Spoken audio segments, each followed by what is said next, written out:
Hello!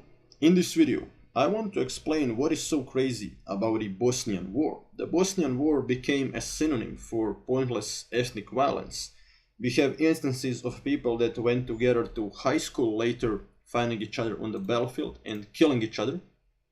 A Danish historian, Christian Nielsen, even brings us a story of a Muslim guy that was tortured at Prijedor in a concentration camp, recognizing a guy from his high school as one of the guards, a Serbian guard in the camp.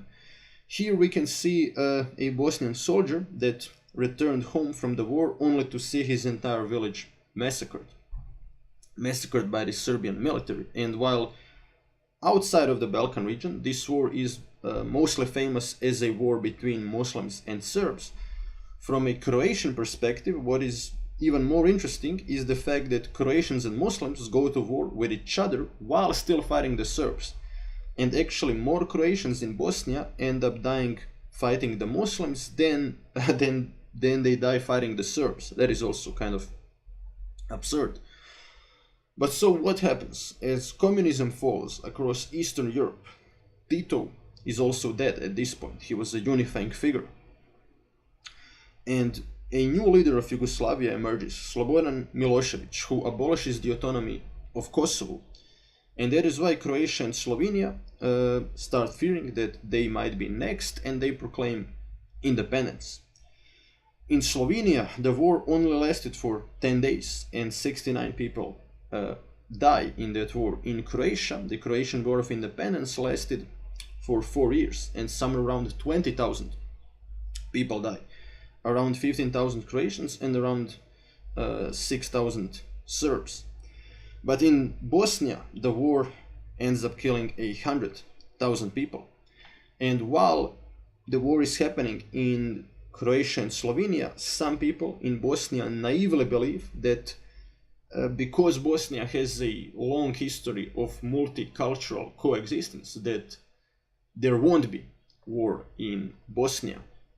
Many in Bosnia still believe that Bosnia is special, that precisely because Bosnia has this really long history of multicultural coexistence, that there won't be a war in Bosnia. Many naively believe it, but others had this joke. I'm getting this from the book written by Christian Nielsen, a Danish historian. Bosnians, famous for their dark humor, had this joke that what's happening in Croatia is the semi-finals, and that what's going to happen in Bosnia will be the finals. Football or soccer was also very popular in Yugoslavia, which is why they use that metaphor. Yugoslavia was actually quite good at football. And yeah, it turns out the people that predicted there will be the finals in Bosnia were right. 100,000 people end up dying in the Bosnian War, which is quite a lot given the fact that Bosnia has around 4 million people. But I would say that the craziest aspect of the Bosnian War is the Croat-Muslim War, or the Croat-Bosniak War, as it is called in literature. Well, what's crazy about it? When the war began, Croatians and Muslims, despite having a lot of differences, they couldn't agree whether Bosnia will be a highly centralized entity or a very decentralized entity in which Croatians will have a high degree of autonomy. Despite not being able to agree, Muslims and Croatians decided to become allies against Bosnian Serbs, who wanted to essentially unify their part of Bosnia with Serbia. Croatia, both the Republic of Croatia and Bosnian Croatians recognized territorial integrity of Bosnia. They just couldn't agree whether Bosnia will be a highly centralized state or a federation. And after all, it was very logical for two weaker sides to be allies, despite their differences. We often see in history, for example, in the Cambodian Civil War, the Vietnamese and Pol Pot, the Khmer Rouge, were allied against the Americans throughout the war, throughout the Cambodian Civil War, and then when the Americans were defeated, Pol Pot decides to do a genocide of the Vietnamese.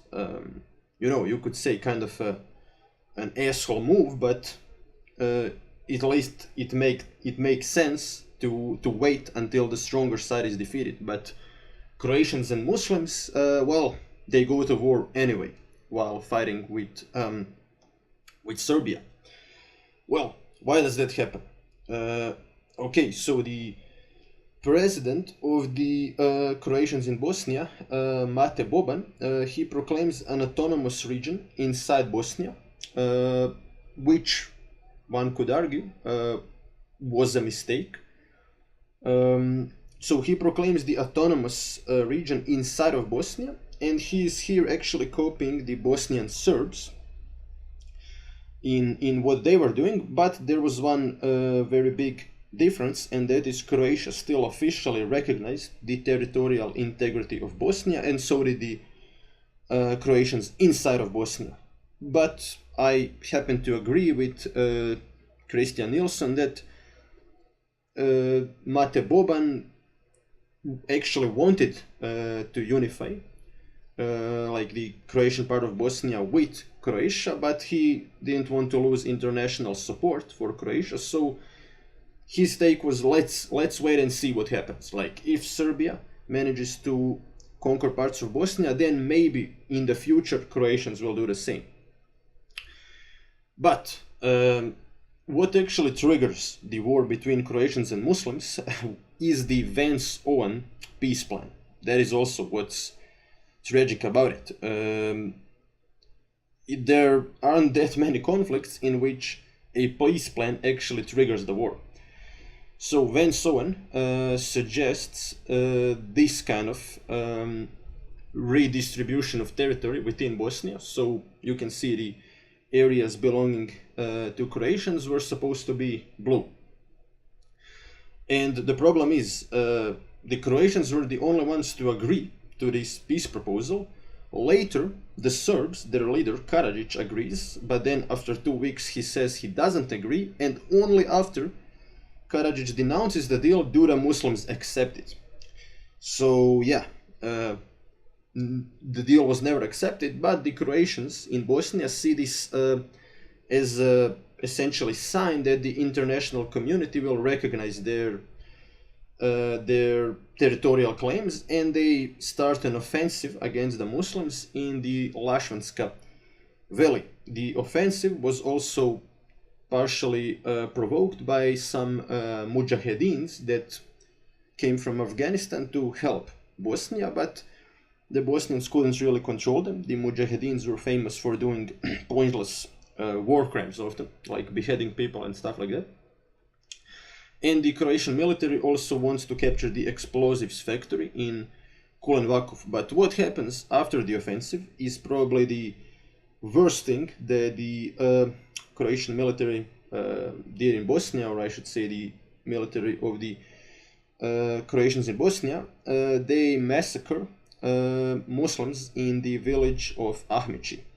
They force them to enter a mosque, and then they destroy the mosque. And at that point, Croatians in Bosnia are recruiting people from prisons, so ultimately people that were already guilty of violent crimes end up doing this horrible act, and they were doing it as vengeance, as collective vengeance for what the Mujahedin had previously done to the Croatians. And after that horrible event, some Muslim generals actually proclaimed that now they don't want peace with the Croatians, and the Croatian-Muslim war starts. But what's absurd about it is that on some battlefields, Croatians and Muslims just refused to go to war. On other battlefields, there was a three-way war. For example, in the city of Jajce, you can see it on the screen.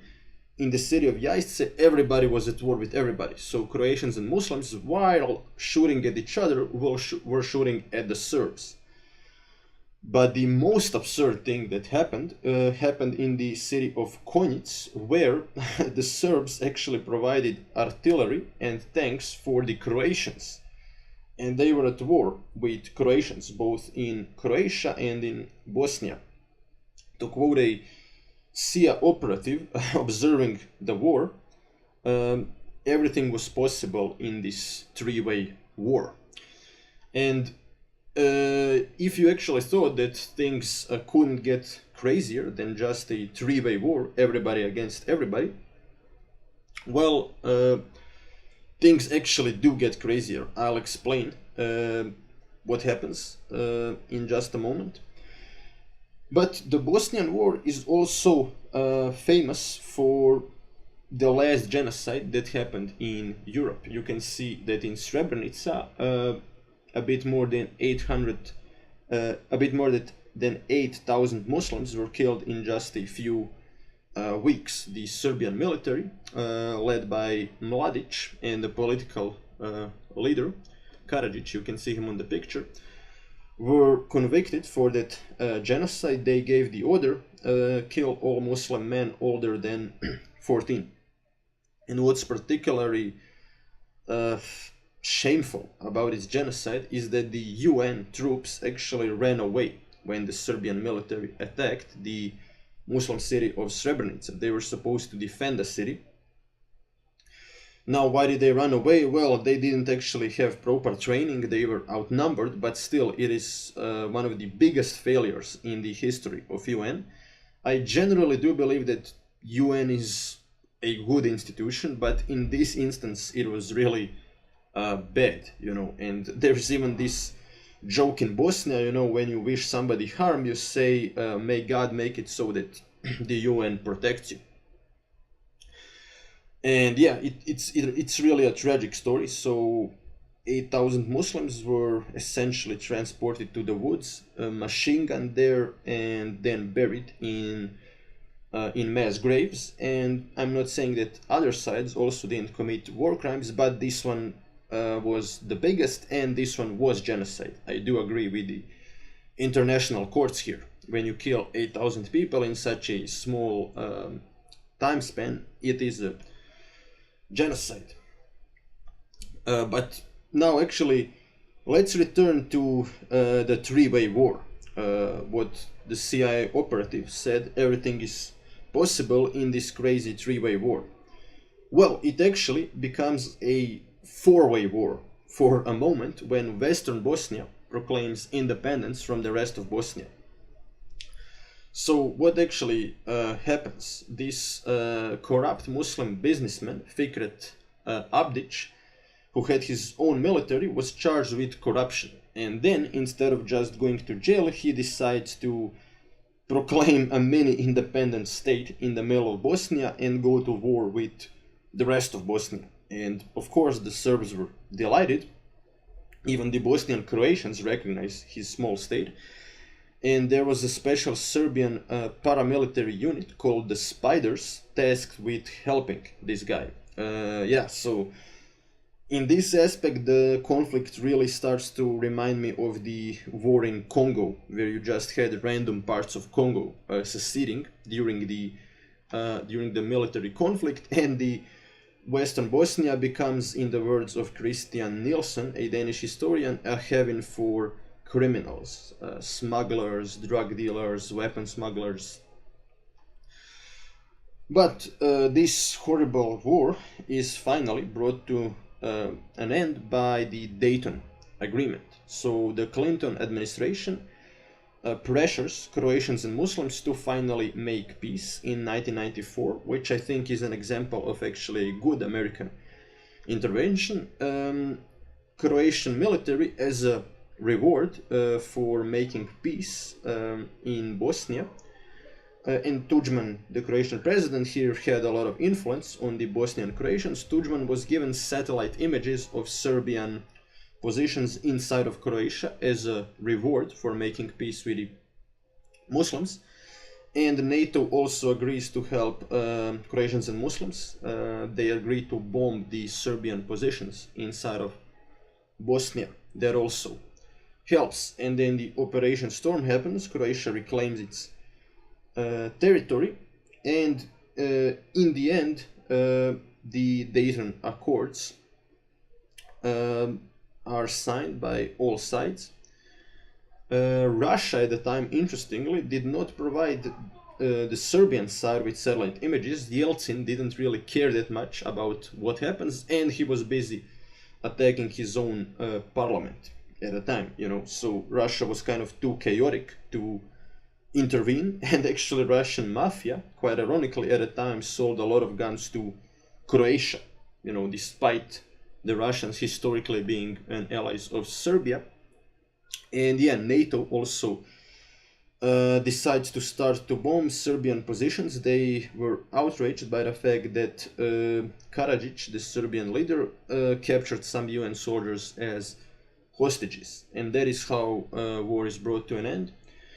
You can see here how Bosnia looks like today, and I would argue that the Dayton Accords left all three sides frustrated, but it is probably because of that precisely that all sides decided to agree with the Dayton Accords, in which Croatians and Muslims got their own part and Republika Srpska, or the Serbian part, became separate. So all sides kind of feel cheated, you know. Serbs just want to unify with Serbia. Muslims feel that genocide was rewarded by the establishment of Republika Srpska, and Croatians feel that it is not fair that they do not have their own part, just like the Serbs. But ultimately, the agreement did bring peace to Bosnia. Okay, if you like this video, don't forget to like, share and subscribe.